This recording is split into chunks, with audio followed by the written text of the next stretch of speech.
On your Wednesday episode of Locked On Raptors, we take stock of the Raptors offseason so far, dig into where it's gone wrong and how the Raptors can still turn this thing around, and whether or not the front office deserves a little bit of a benefit of the doubt. Plus, ownership stuff. It's all coming up on today's episode. Thanks for hanging.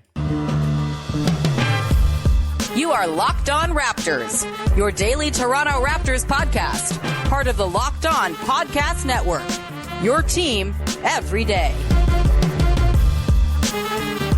Hey, what's going on? And welcome to another episode of Locked On Raptors, part of the Locked On Podcast Network, your team every day. It is Wednesday, July the 26th, and I'm your host, Sean Woodley. I've been covering the Toronto Raptors now for 9 seasons on various platforms. You can find all my work over on Twitter or X or whatever the hell it's called now, at Woodley Sean. You can go follow the show on Instagram at Locked On Raptors. And of course, the place to be on the entire internet is the Locked On Raptors Discord server. The link to come hang out is in the description.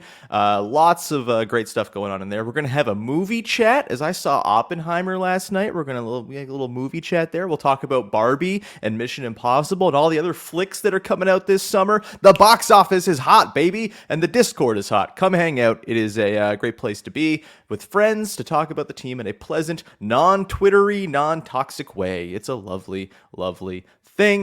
You can also support the show by following, subscribing, rating, reviewing all your favorite podcast apps. And of course, you can hit the big red subscribe button on YouTube. You can't miss it. It's big, it's red, it's in your face. Please hit it, support the show, and make me feel good about myself. All right, let's get to it. Today's show is brought to you by FanDuel Sportsbook, official sportsbook of Locked On. Make every moment more. Visit FanDuel.com/LockedOn today to get started. And we will get started by bringing in the lovely Katie Heindl, who is here. We are happy to have you, Katie. What's going on? We're going to treat Twitter, I think, like we're going to treat Skydome, right? Which is, they renamed it Rogers Center, but everybody who knows and knew it before will just keep calling it Skydome, and we'll just keep calling it Twitter.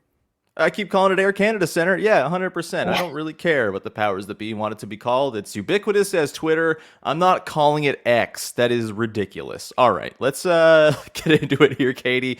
On today's show, we're going to kind of take stock of where the Raptors offseason sits and, I think kind of dive into hopefully some balanced criticism and fair benefit of the doubt for a front office that's had a lot of critique and, fingers pointed over the course of the offseason. I think some of it very fairly. They've done some stuff that hasn't worked out so hot. One of their best players walked away for nothing. I think that on its own is worth breaking down and critiquing. But I do think, and I've certainly been guilty of this as someone who wants action now, damn it. I think there's still plenty of runway here for this thing to turn around. And the idea that the Raptors' next move is kind of waiting for the Damian Lillard, James Harden of it all to kind of get sorted out, I think actually holds some merit. We talked about Tyler Hero. Tyler Hero ain't coming to the Raptors unless the Dame Lillard trade goes down. So there is still probably some stuff in the hopper that has yet to be done. But Katie, let's start with where things have gone wrong this summer. I think I've kind of, done a heel turn this summer, it seems, and become like the grump who thinks everything is bad after spending 7 years being the it's fine guy. I don't like it. I don't like being this person. I don't like being disappointed with the way the team has been built right now. But I also think it's fair because the team doesn't make any sense on the floor as it stands. They have no guards. They have all forwards. It's a big mismatch. We talked about it a lot on yesterday's show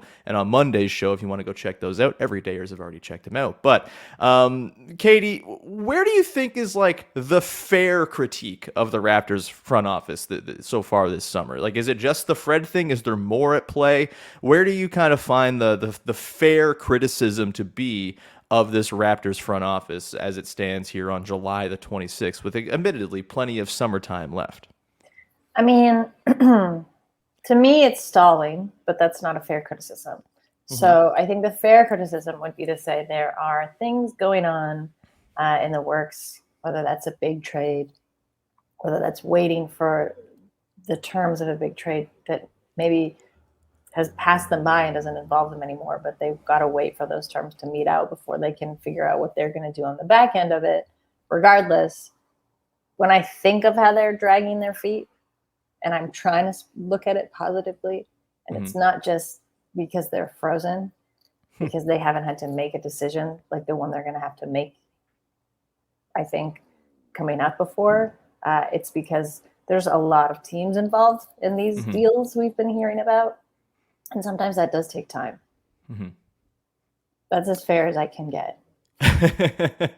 Yeah, I mean, there's just a lot that I think is very easy, low-hanging fruit to say, hey, this could have been done better. I think you point to the Fred VanVleet thing, first of all, and they overestimated their ability to keep him. There's no doubt about it. Like, they went into the offseason with 3 pending UFAs, and they lost one of them. And that is a failure. It just is. And it paints the Jakob Poeltl trade in a different light, because Jakob Poeltl is a bit more of a tricky fit now without the pick-and-roll partner that made beautiful basketball magic with him down the stretch of the season. Beautiful basketball magic. It was pretty good. It wasn't, like, amazing. It was, like, for our standards of watching center play on the Raptors over the last 3 years. You've turned bleak. Yeah.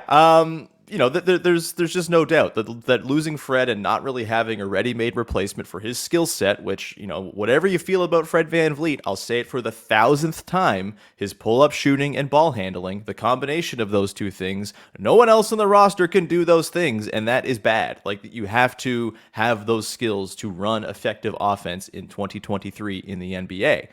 The other thing that really kind of grinds my gears, Katie, to use I don't know, whatever that's from. Is that a Family Guy reference? Good God, what am I doing? The other thing that kind of chaps me is the way the Pascal Siakam stuff has kind of been so public. I think it bums me out that there's just been this, like, open sort of trade market for Pascal Siakam, and the noise about his extension and his, having to leak about not wanting to be traded and wanting to stay in Toronto. I don't love the way this has kind of been dealt with. And again, obviously you can't control when some stuff's going to leak. We don't know. I'm sure most of it's not coming from the Raptors front office, and it's the rest of the league kind of leaking and doing all that. But it's pretty clear to me they don't have a great handle on what they want to do with Pascal. And you should have a handle on what you want to do with your best player. I'm sorry, you're the front office. You should kind of know your plan there. You should know, okay, let's offer this guy the extension. Maybe he won't take it. Maybe he wants to test his luck and try to make All-NBA next year. But I don't know. How do you feel about the way the Pascal thing's been handled? Because of all the stuff this summer, the Fred leaving, obviously you couldn't account so much for the Rockets coming in and going nut with their massive offer. Maybe you should have, because they had all the cap space and the need for a point guard, but that's another thing. But the Pascal thing really feels to me like the biggest place in which the front office has erred this summer, just not having any clear decision or direction on what they want to do with a 2-time All-NBA player who wants to be in Toronto. It's kind of baffling, Katie. I mean, the Fred thing is baffling. It's baffling in the way that they misread a situation for one of the guys who's been closest to the franchise and a cornerstone of the franchise, has come up through the franchise, right? Through different parts of the team.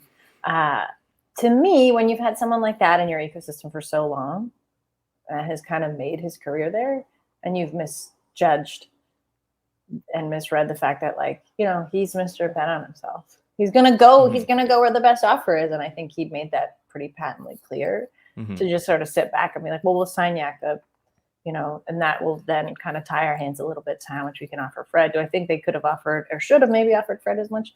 No, but I do really think that misjudgment now spills over into what's happening with Pascal. I'm not on side with you in terms of it being so public, because I think it's always been public. I think the difference, like in past trade seasons, Pascal's name's been out there. Yeah. OG Anunoby's name's been out there. Like, their names are out there, but I think the difference is that things felt a lot more secure.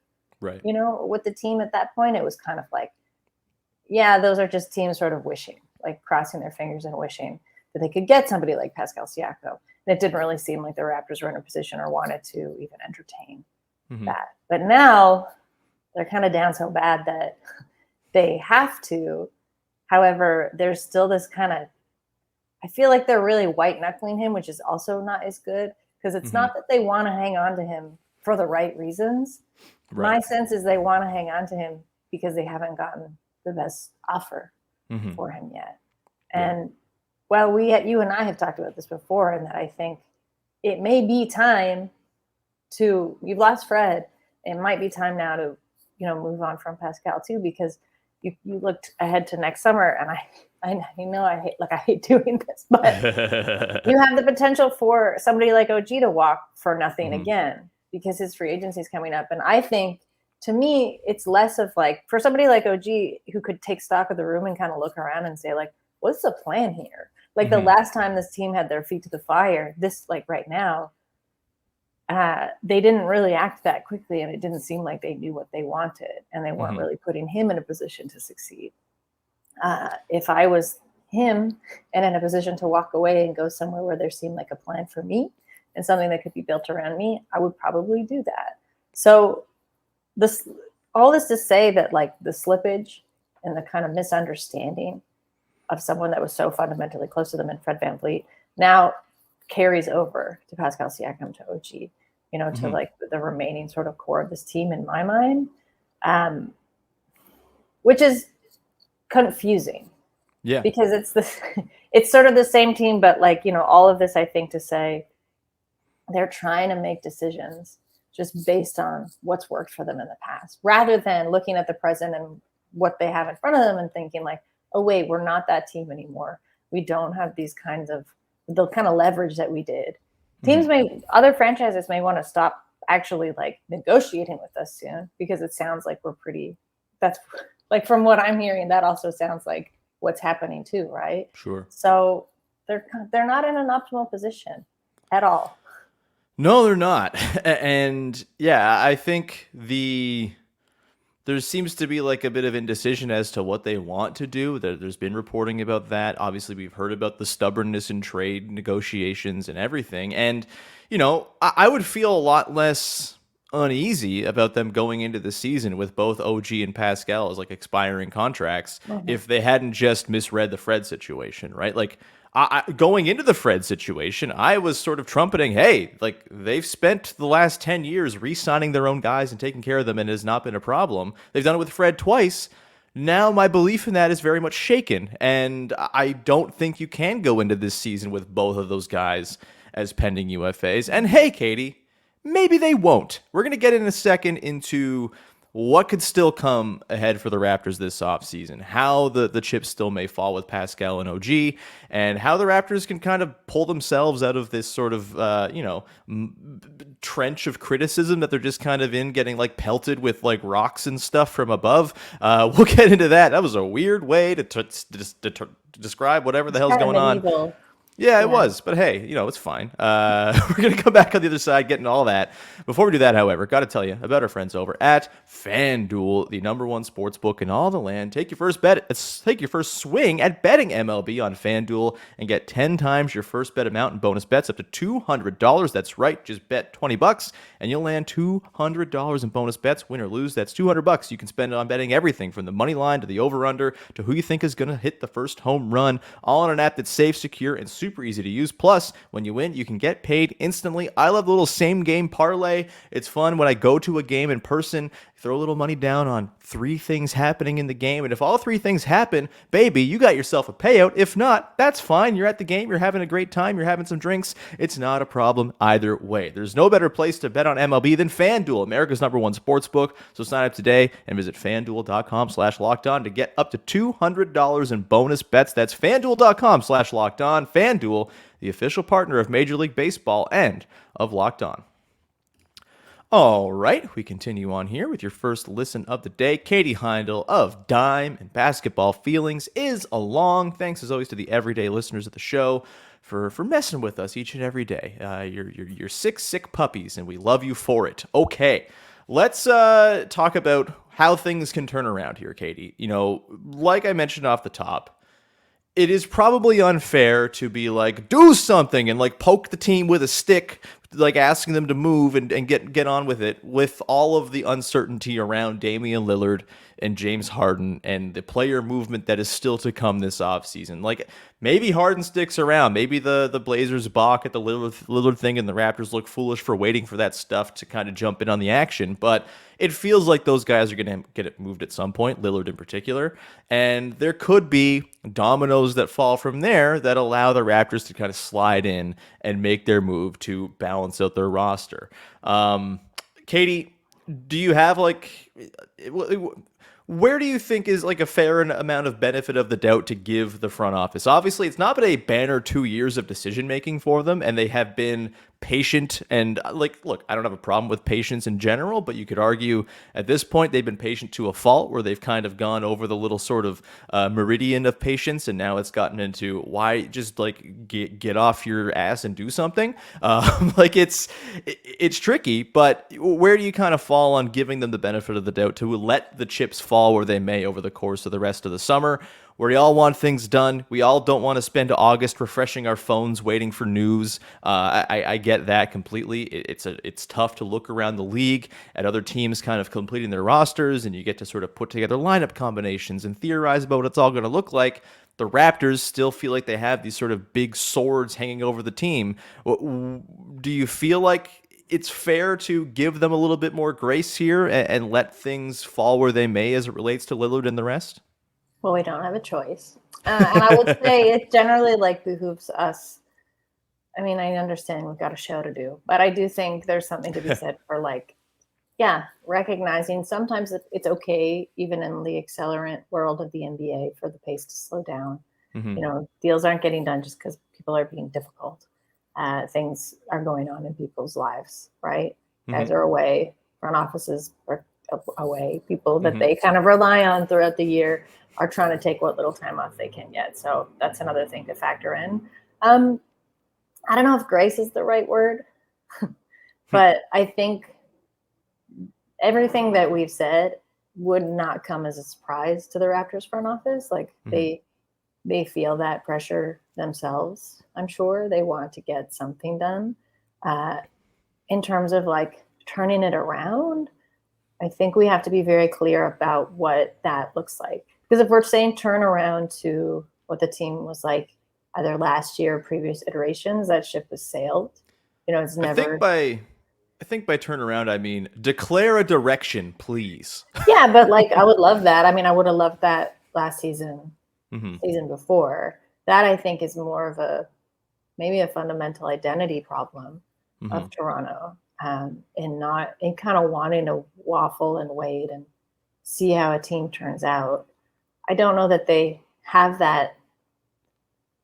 They can't do that anymore because they don't really have the personnel anymore that will shape a team. Like you generally know, as like piecemeal as the roster currently sits, you still generally know how everybody's going to play. They got to fill in some gaps. But to me, like turning around means a functional team. Yeah. It means like I don't even know what they could do, honestly, this summer that would make the Raptors a play-in team when I look around the East and kind of just see how the general level of competition has risen. And maybe that's the reality. Like I get it. Like that's maybe not as fun of a reality to root for as a Raptors fan, but I think, you know, there has to be a certain level of expectation that comes with whatever it is that they're going to do. Even if they take the big swing and somehow land someone, I don't know, huge. I also don't understand how things will kind of get back to a level of top 5 to 10 competition that easily. So yeah, I think what we're looking at is more of like a long-term decision in terms of direction. But I don't mean to complicate things more with the things we've touched on earlier, like OG's decision next summer, you know, and other kind of movements that could also be up in the air. So they're not like the position is not great to sort of set a direction. I think you have Darko and his coaching staff that are really going to try and set intentionality. And I think we should almost look there for them to lead rather than the front office. Like the front office has to fill the gaps. Sure. But I think it's really going to fall on the coaching staff, which isn't a bad thing at all. Yeah. I mean, I do think the Darko hire is a good one in like just, you know, we haven't seen him coach, obviously things can go awry, but the way he's spoken, the staff he's hired, like I do think they stand a chance of having like an on-court direction and identity. Problem is the roster right now, I don't care what kind of coaching genius you are, like you can't make lemonade out of apples. And the team is just like kind of like this weird team full of apples in this weird analogy, right? Like it doesn't all fit together very well. There's not a lot of shooting. There is like zero shot creation and pull-up shooting and ball handling and all this stuff. And so I guess for me, like, there are a few things that I think could happen between now and the end of the summer that where I would be like, okay, they've salvaged this a little and have kind of set themselves up better going into the season. One is a Pascal extension. If you extend Pascal, you get that big specter kind of out of the way. You obviously probably revisit down the line the idea of trading him, but you have him under contract and all of that stuff. Or you just let him and Scotty try to figure it out and spend the next couple of years reshaping the roster around those two. I think either way, a Pascal extension would be a good thing for the franchise, for the direction, for all of this sort of uneasiness. You know, you just can't have both OG and Pascal as expiring dudes. Like, I don't know how that's tenable. But there's also, like, could you make a smaller deal on the margins? I know our pal Sam Vicini over on Game Theory with Andrew Schlecht yesterday was talking about an OG Anunoby for Emmanuel Quickley framework. And, like, if you can get a guard on this team who fits with Scotty Barnes, who better sets up Scotty for development going down the line, like, I think that would be a positive as well. As it stands, I don't think this roster is very conducive to maximizing Scotty Barnes' development. And so can you get a player or players into the door who do help that, who do fit better around Scotty, who clean up some of the overlap of skill sets that currently exists on the roster? I think that would be a positive. And you know, frankly, I think those are kind of the ways. I don't see a Pascal trade right now being a win for the Raptors because they're just not going to get enough value back for a two-time All-NBA player. We could be proven wrong. Maybe some team goes crazy and comes out of the woodwork and offers everything for Pascal because they absolutely need him, but I don't see that happening right now. There's no team that kind of screams a Pascal landing place. The Hawks extending DeJounte Murray kind of ruined that idea as well, even though you can still make a deal there. It's just a less sexy deal for both sides, probably, just as far as fit and all that goes.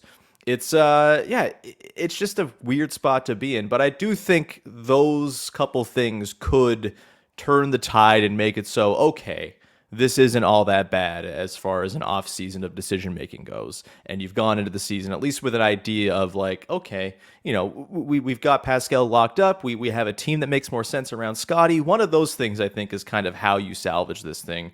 Is there anything for you, Katie, like that you'd like to see that like in the next couple months here, if it goes down, you would say, you know what? They did it again. They pulled the rabbit out of the hat and things are all right. I'm not.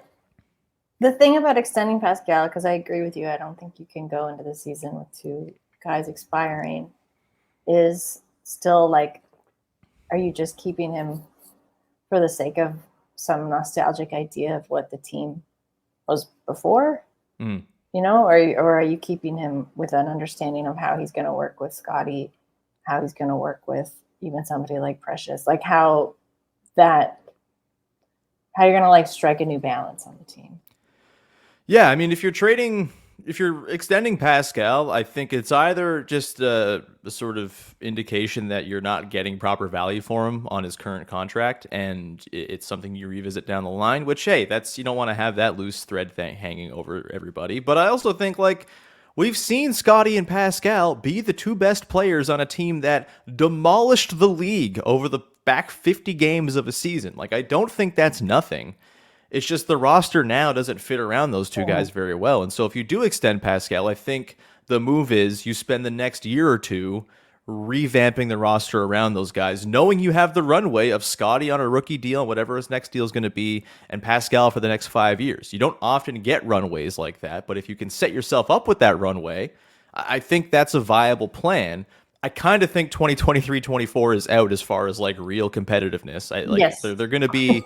I think, you know, I don't think it's fair to say they can't make the play-in because I think making the play-in is not all that hard, really. Like, you got to be 10th. Making 10th in the Eastern Conference is not. You say that now, dude, but like, look, I'll believe the Magic are not the Magic when I see it over the course of a full season. And you know, the injuries happen. The Bulls are the Bulls. Like, I don't think it's that crazy to make the top 10 in the East, but top 6.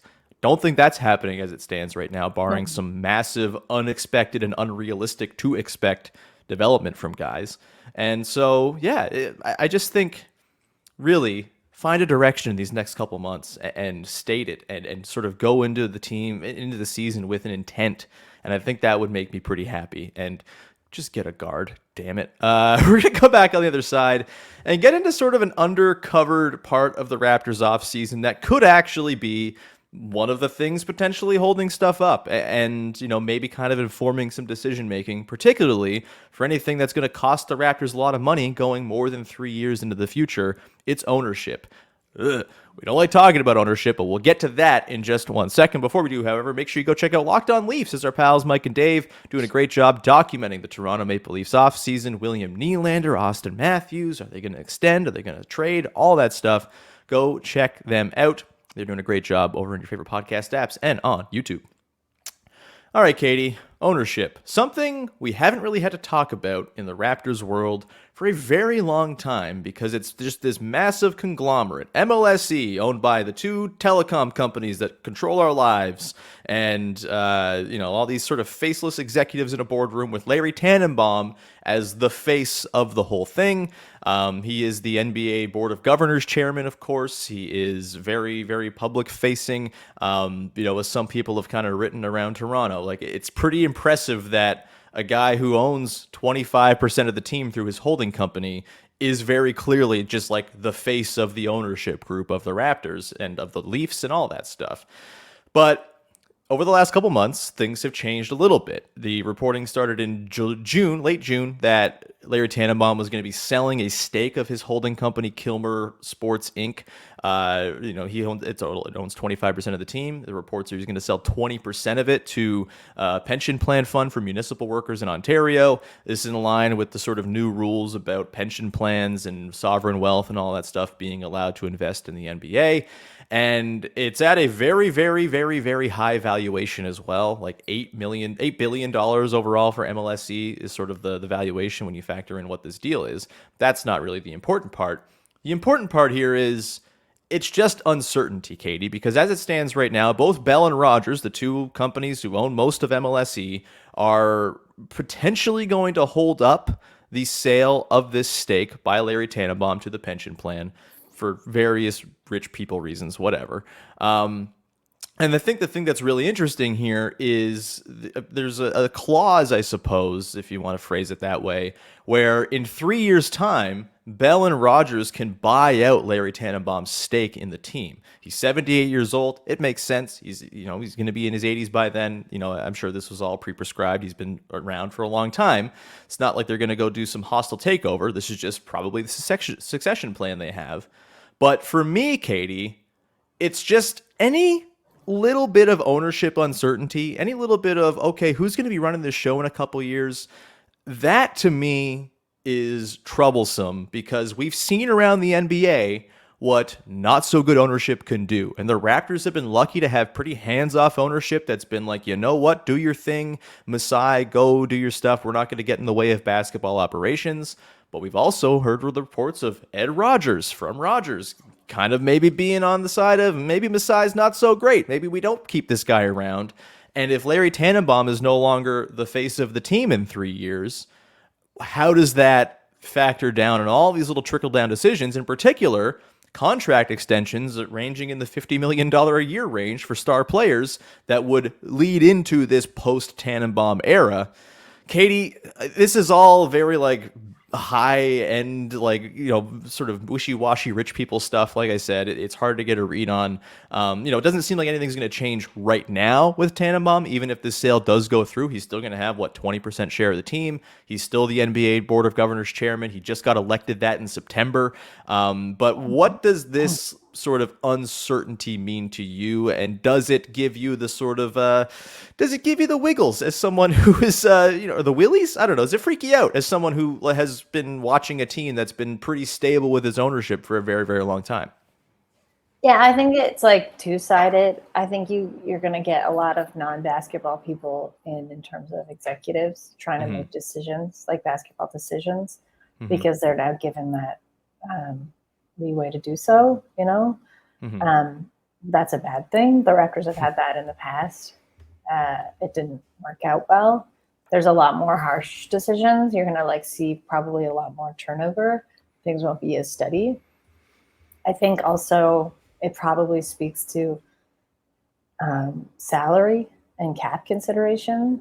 You're not gonna, not that the Raptors are really a team that overspends as is, but if there was ever, a rare chance or opportunity to like extend, or even just like, NBA contracts and salaries are going up. Like despite the CBA, right? Like look at Jaylen Brown's historic deal. So you look at things like that, and that's just the way things are going. That's the way agents are pushing things. That's what players want, and rightfully so. But when you're owned by two telecommunication companies that in Canada, for people who don't know, pretty much own the country. Other than everything, baby. It's we're all just subjects. Other than our grocery mandate, like the three of them, the three of those companies kind of own everything in Canada. They're cheap. Like they're not gonna be the ones to say like, yeah, definitely pay that person all this money to keep them. They'll be like, nah, we can find someone else. When it's like, actually, no, you can't, because you don't understand what's going on. You don't understand the landscape of the league. You maybe haven't been following it as long as somebody like Larry Tanenbaum has. And again, like to echo on what you said, there is an appeal to the kind of hands-off ownership groups. You've seen what kind of singular billionaires can do when they are allowed to run amok. Hi, Tillman. Yeah. And this isn't like a Tillman positive stance, but specifically, I think if you start to see some of the negative fallout from more corporate ownership, you may pine for a maniac billionaire who just loves to hoop. Yeah, who's just like, no, I see myself in this world, and I'm gonna put my foot in it sometimes, but I'm not beholden to anybody else, right?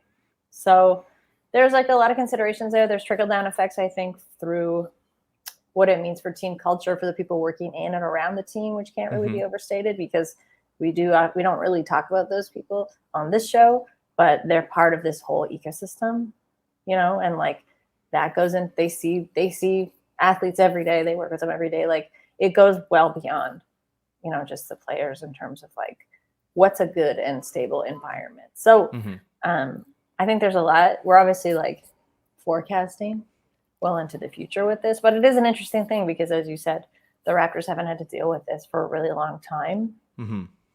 I'm kind of curious to see what happens.